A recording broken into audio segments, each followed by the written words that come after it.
Welcome to the Banker Lamp. Please enjoy the video. You need heat and fat now. Preheat a large skillet or wok to medium-high until it shimmers. This gives instant sear.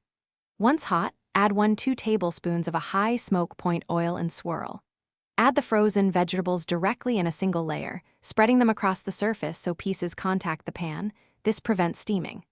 While they hit the heat, season lightly with salt and a pinch of sugar to balance flavors. You're starting caramelization immediately. Once the vegetables begin to color, rapidly stir and toss every 30 to 45 seconds to expose flat surfaces and build browning. This creates texture. When you see some crust and the pan looks dry, splash 1 to 2 tablespoons of liquid, soy sauce, broth, or water, to create a quick steam burst that finishes interior cooking. Make sure to add minced garlic, ginger, or chili toward the end so aromatics bloom without burning, and adjust heat to maintain lively sizzle. You're almost done. Lower heat slightly, push vegetables to the edges, and pour in a small cornstarch slurry or a pat of butter to finish with shine and light glaze.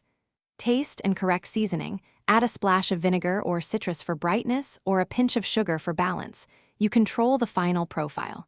If the pan is watery, crank heat briefly and cook uncovered to evaporate liquid, stirring frequently. If pieces are undercooked, cover for 30-60 seconds, then uncover and sear again. Thanks for watching. If this was helpful, leave a like and consider subscribing. See you next time.